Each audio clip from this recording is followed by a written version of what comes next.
Et 6 heures du matin, donc le match de Congo face à la Colombie vient de finir. Il y a des gens qui ont veillé, moi je travaille, je commence le travail dans 2 heures là, donc je dois sortir la vite fait pour aller commencer le travail. J'ai pas dormi. C'est le doigt que j'ai reçu.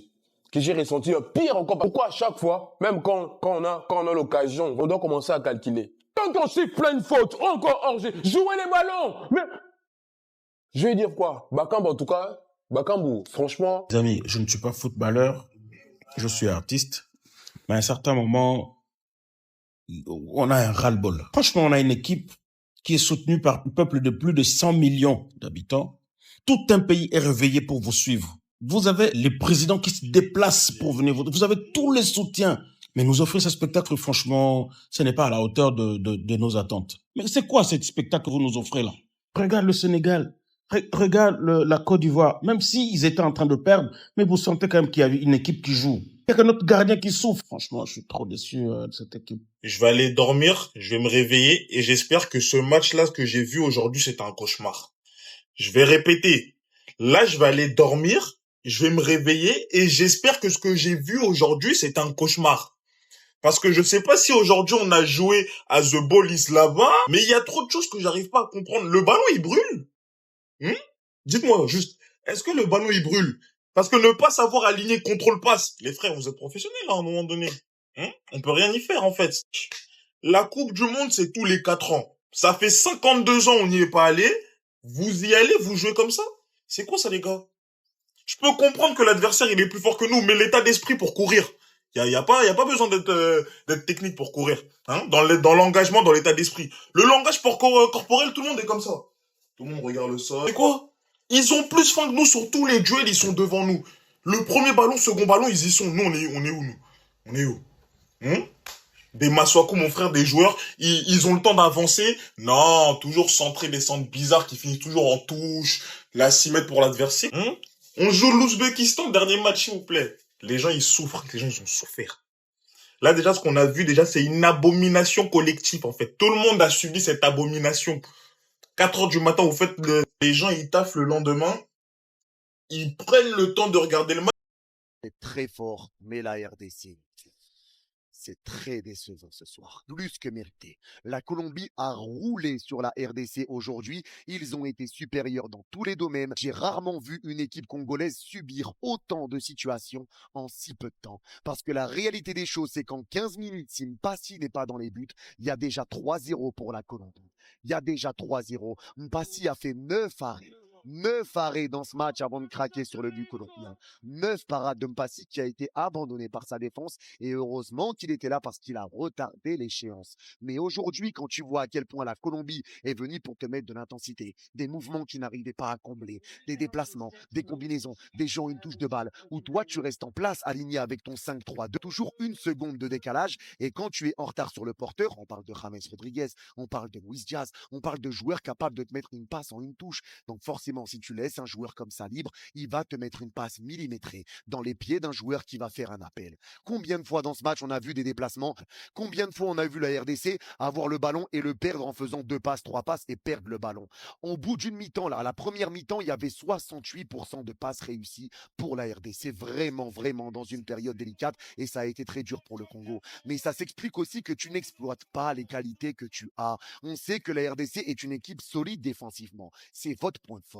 Mais comment on peut m'expliquer que offensivement, ça soit si faible? Aujourd'hui, on peut parler de Wissa qui a fait un match cataclysmique, mais combien de fois on a vu Wissa être servi et que Wissa porte le ballon et qu'il n'y ait personne qui lui propose des solutions et que Wissa se retrouve encerclé par 3 à 4 joueurs, ça revient vite 5 et il perd le ballon. Combien de fois c'est arrivé? Combien de fois tu as vu des centres du milieu de terrain pour essayer de trouver Bakambu? Combien de fois tu as vu des longs ballons pour trouver Bakambu? C'est la Colombie, c'est très fort, mais la RDC, c'est très décevant ce soir. Quand tu es en retard sur le porteur, on parle de James Rodriguez, on parle de Luis Diaz, on parle de joueurs capables de te mettre une passe en une touche. Donc forcément, si tu laisses un joueur comme ça libre, aujourd'hui, tu t'es fait rouler dessus. On peut parler de Wissa qui a fait un match cataclysmique, mais pour essayer de trouver Bakambu. Kambu, c'est pas arrivé sur lui, ou bien il était tout seul, pris par 2 défenseurs et il y avait personne de joueurs du Congo autour de lui. En fait, si tu as ta solidité défensive, si tu es solide défensivement, il faut que tu arrives à rajouter un petit edge en attaque pour tenir défensivement, tenir les assauts adverses et marquer un but. Mais aujourd'hui, on ne l'a pas vu parce que tu as été très mauvais techniquement. Tu as eu énormément de déchets, beaucoup de passes ratées et tu n'as commencé à jouer qu'à partir du but colombien et ça, c'est pas possible. Alors aujourd'hui, moi, je veux bien que Desabre soit venu dans un système défensif parce que le match nul était important. Si tu faisais un match nul, il y avait 4 points Colombie, 4 points Portugal, 2 points RDC. Tu bats l'Ouzbékistan au dernier match pour la RDC, tu as 5 points. Tu es limite assuré d'être deuxième. Au pire, tu peux être également premier avec une grosse différence de but. Mais ce match nul pouvait t'offrir une deuxième place. Maintenant, avec cette défaite, tu peux l'oublier. Tu peux l'oublier. Le seul cas de figure dans lequel la RDC peut se retrouver deuxième, 1-0. C'est le seul moyen pour que tu sois deuxième. Il ne peut être que troisième. Le point positif, c'est que si tu bats l'Ouzbékistan et tu es obligé de battre l'Ouzbékistan, et même si tu avais fait nul, tu aurais été obligé, avec une différence de but à 0 et 4 points, tu seras meilleur troisième. L'autre point négatif, c'est que là, tu peux être que quasiment troisième. Il y a un cas de figure dans lequel tu es deuxième, mais il est très compliqué. Si tu termines troisième, peu importe qui est meilleur troisième, quel groupe a des meilleurs troisièmes, quoi qu'il arrive, le troisième du groupe de la RDC, donc peut-être et j'espère la RDC, si vous êtes meilleur troisième, vous prenez le premier du groupe L. Je suis extrêmement déçu par ce que le Congo a proposé aujourd'hui. Franchement, on ne peut pas se reposer uniquement sur la défense. Aujourd'hui, les défenseurs ont tout donné. Ils ont tenu la baraque. Mpassi fait le match de sa vie. Il sort un match stratosphérique. Il a fait, je pense, 8 arrêts. Et les arrêts vraiment, vraiment sérieux. Mais cette équipe du Congo manque cruellement de qualité technique. Les gars n'arrivent pas à sortir le ballon. Mais les gars, c'était catastrophique. Je pense que j'ai regardé le match en deuxième mi-temps. Le Congo a fait pratiquement 25 minutes sans aligner 5 passes. Et je n'abuse pas. Même les reporters étaient en train de dire ça. Les gars perdaient tous les ballons. Ça manque cruellement de technicité au milieu de terrain. Mais quel bonheur de voir des matchs à 4 heures du matin pour voir 1-0 pour la Colombie contre la RDC.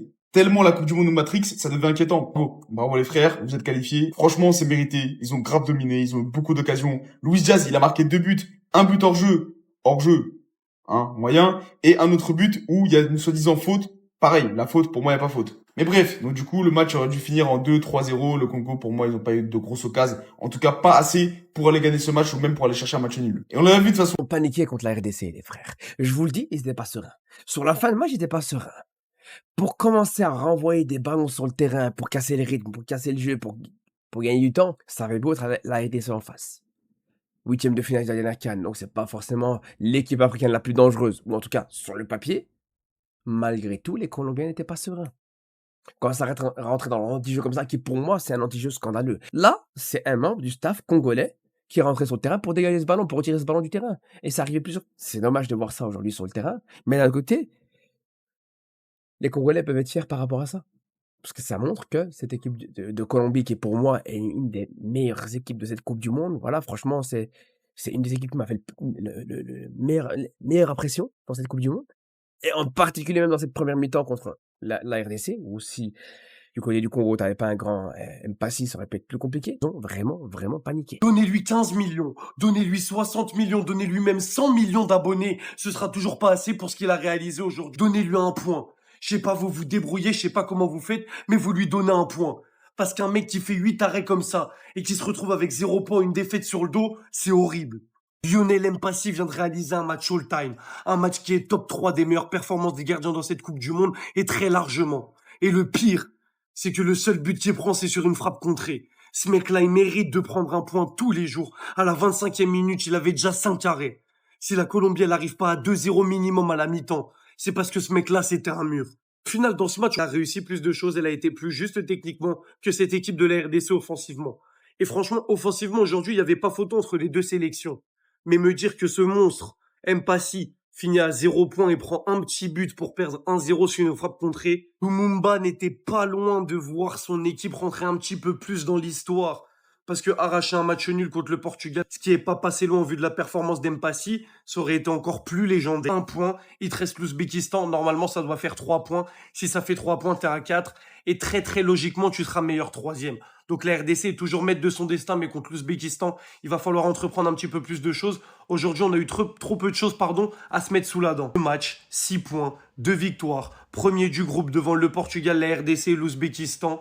Et en vrai de vrai, quand tu les regardes jouer, ils entreprennent des choses, ils tentent, ils varient leur jeu. Soit ça va être des passes, soit ça va être de la percussion grâce au dribble des ailiers, etc. Soit ça va être Munoz qui monte et qui fait un taf de fou furieux. Bref les amis, personnellement je suis dégoûté pour Mpassi, je suis dégoûté pour la RDC. Un match nul, ça m'aurait fait kiffer et il aurait mérité. Maintenant, la Colombie, ça a été très fort. Donc, on se donne rendez-vous pour la RDC sur le match contre l'Ouzbékistan qui va être décisif. Mais j'y crois. Ils vont le faire, ils vont gagner et se qualifier avec 4 points. Colombie-RDC. Colombie-RDC. Remercions Lionel Mpassi. 9. 1, 2, jusqu'à 9. On prenait 9-0. Tout le monde était concentré par le porteur de balle. Alors que les Colombiens faisaient des appels de balles par-ci. C'est-à-dire qu'il y avait une facilité de passe. On a subi le match. Et pourtant, avec le Portugal, on a pris tous les joueurs. Qu'est-ce qui s'est passé? On aurait dû faire la même stratégie. Les faits sont là. Si on n'avait pas Lionel Mpassi, ce qui s'est passé à l'époque du feu maréchal, là, 10-0, là, on allait prendre ça. Merci le gardien. Merci le gardien. C'est-à-dire que même si Topolin a 1-0, tu as fait le taf. Parce que la défense était perdue. Tout le monde est concentré sur l'attaque. Pour le match, je dirais quand même beaucoup d'encouragement à Mpassi. Mpassi, si c'était pas pour Mpassi, 7 buts à 0. On n'a plus de choix que de gagner le match contre Ouzbékistan. Maintenant, ce qui est important à souligner, c'est que la RDC joue contre l'Ouzbékistan le dernier match. Donc, va falloir gagner. Là, c'est 3 points à tout prix pour aller tout droit en 16e de finale. Et la première place va jouer entre le Portugal et la Colombie. Ça va être un sacré match. Il est hyper important dans ce groupe. Parce que celui qui finit deuxième, il finit du côté de la France, de l'Espagne, des Pays-Bas, de l'Allemagne. Ça veut dire qu'il n'y aura que des grosses rencontres en 16e, 8e, quart. Alors que celui qui finit premier, il risque de rencontrer l'Argentine en quart, mais avant ça, je crois que c'est un peu plus tranquille. Donc là, les 2 prochains matchs, RDC-Ouzbékistan et Colombie-Portugal, sont hyper importants. Si vous battez l'Ouzbékistan, qui va être la priorité, ça sera l'Angleterre derrière en 16e de finale. Et là, il va falloir montrer d'autres choses. Parce que le niveau technique a été très décevant. L'animation offensive, elle a été très décevant. Le milieu de terrain a été très décevant. Les gars, je suis désolé, mais aujourd'hui, Kayembe a eu un nombre de pertes de balles incalculable. Ça a été pareil pour Mutusami, qui n'a pas été bon. Ça a été pareil pour Muko, des pertes de balles monumentales, des passes limites décisives pour Luis Diaz. Aujourd'hui, au bout de 15 minutes, c'est Mpassi qui te sauve. Frappe aux 30 mètres, arrêt. Frappe entrée de surface, arrêt. Frappe de Luis Diaz, arrêt. Frappe d'Arias, arrêt. Frappe de Munoz, arrêt. Il y avait des arrêts dans tous les sens de Mpassi. Et à un moment donné, si tu commences pas à essayer de lever ton niveau de jeu et que tu commences à jouer seulement quand t'encaisses le but, c'est là qu'on commence à avoir des problèmes. C'est pas possible le visage qui a été montré pour la RDC aujourd'hui. Moi, c'est simple. Les seuls joueurs que je peux sortir un petit peu du lot, aujourd'hui, c'est Toisenbe qui a fait des retours défensifs monstrueux. C'est Mpassi qui a été extraordinaire et qui a retardé l'échéance et il prend un but en plus sur une frappe déviée et c'est ça qu'il prend à contre-pied. Mpassi a fait un match extraordinaire. C'est vraiment la Coupe du Monde des gardiens et peut-être Wan-Bissaka sur le début de deuxième mi-temps. J'ai trouvé quand même un bon Wan-Bissaka. Pour le reste, ça a été compliqué. Et si on fait des bons résultats à Atlanta et que les calculs sont bons, parce que pour la 3e place, il n'y a que 4 qui vont rester. Je pense que s'il n'y a que 4, nous pourrons avoir la chance de passer et de jouer le prochain tour, soit le knockout. Léopard, ils ont mis du paquet aussi. Hein, ils ont joué, ils ont fait ce qu'ils pouvaient. Surtout après qu'il y ait changement là, Sadiki, Piquet et les autres, ils sont venus très agressifs et je pense qu'on en avait besoin. On pouvait avoir besoin de ça depuis le début. Mais malheureusement, c'est vers la fin du match que cette pression-là est venue. Ils ont été très bons sur toutes les statistiques. Ils avaient de la précision dans leurs passes. Ils ont poussé d'ailleurs, il y a combien de buts? 1 but ou 2 buts qui ont été hors jeu, des choses comme ça là. Bref, je crois que c'est un match qui n'a pas été facile pour eux aussi. Et puis, ils ont eu la chance de marquer ce but-là. Et puis, voilà. Direction Atlanta le samedi, gagner. Et puis, on va gagner avec beaucoup de points. Comme ça, en fait, beaucoup de buts aussi, si on peut. Mais avec un seul but, je pense que ce n'est déjà bon. Hein. Et puis, à la fin, c'était amical. Les Colombiens, ils nous saluaient, ils nous encourageaient, ils prenaient des photos. On a pris beaucoup de photos aussi. Et des petits cadeaux. Par exemple, ça, c'est un cadeau qu'un Colombien m'a donné. Je ne sais même pas pourquoi je porte. Et puis, il y a aussi un autre gars qui m'a donné ceci. Attendez, je vais ouvrir ça. C'est un cadeau d'un Colombien, là, FIFA, avec, je crois que ça, c'est leur couleur de la Colombie et tout. Ouais, non, je crois que ça, c'est... On m'a donné ça. À la fin, j'étais d'ailleurs surpris que eux ne faisaient pas beaucoup de bruit. Hein.